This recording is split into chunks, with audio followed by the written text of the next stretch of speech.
Hello जी, मेरा नाम है ललित और स्वागत है मेरे चैनल सुनो यार कहानियाँ पे। तो दोस्तों, आज की कहानी का शीर्षक है मित्र हो तो ऐसा। एक समय की बात है, रमणपुर का राजा अमन सिंह बड़ा ही क्रूर और अन्यायी राजा था। उसी राज्य में दो पक्के मित्र रहते थे, विजय और सुखदेव। दोनों बहुत बहादुर भी थे।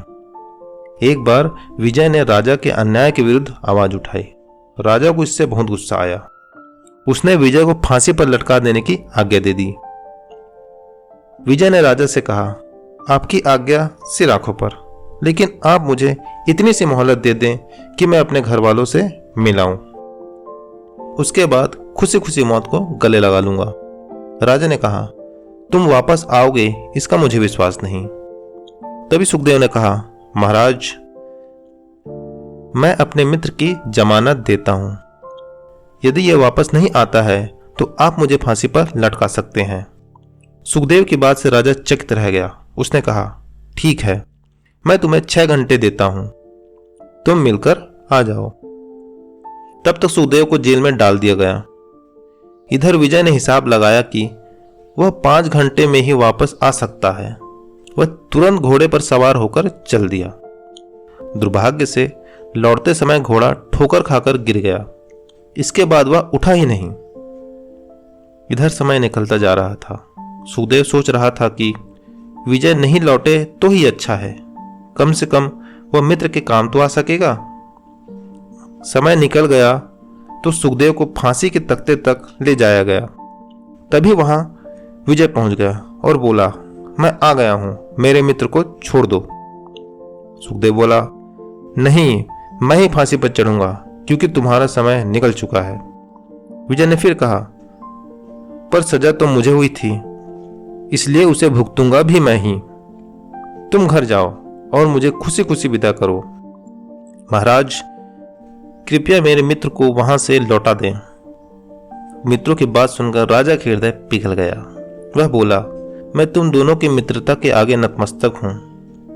मित्रता की ऐसी मिसाल पहले कभी नहीं देखी। मैं तुम्हारी सजा भी माफ करता हूं। इसके बाद राजा ने कभी किसी के साथ अन्याय नहीं किया। मित्रता पर चाणक्य ने बहुत ही अच्छी बात कही है। जो मित्र सामने चिकनी चुपड़ी बातें बनाता हो और पीठ पीछे उसकी बुराई करके कार्य को बिगाड़ देता हो, ऐसे मित्र का त्याग देने में ही भलाई है। चाणक्य कहते हैं कि वह उस बर्तन के समान है जिसके ऊपर के हिस्से में दूध भरा है परंतु अंदर विष भरा हो। ऊपर से मीठे और अंदर से दुष्ट व्यक्ति को मित्र नहीं कहा जा सकता। यहाँ एक बात विशेष रूप से ध्यान देने की है कि आपके व्यक्तिगत और सामाजिक वातावरण को भी आपके प्रतिकूल बना देता है।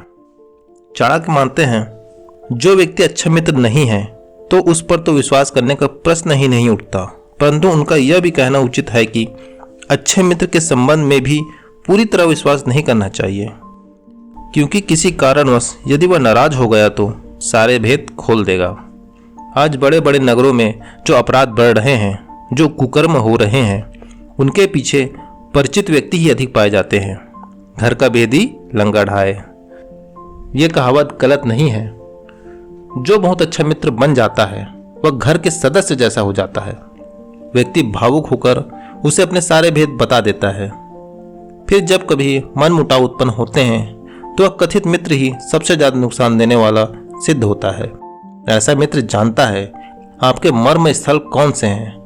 घर में काम करने वाले कर्मचारी के बारे में भी इस प्रकार की सावधानी रखना आवश्यक है। दोस्तों, आप चाणक्य की बुक पढ़ना चाहते हैं तो नीचे डिस्क्रिप्शन में आपको लिंक दिया गया है, आप बुक मंगा के पढ़ सकते हैं। वैसे चाणक्य की बुक हमको एक बार जरूर पढ़नी चाहिए। तो दोस्तों, मैं उम्मीद करता हूँ कहानी पसंद आई होगी।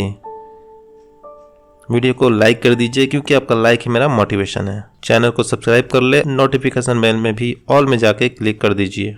फिर मिलते हैं दोस्तों एक नई कहानी में। तब तक हंसते रहें, मुस्कुराते रहें। Take care.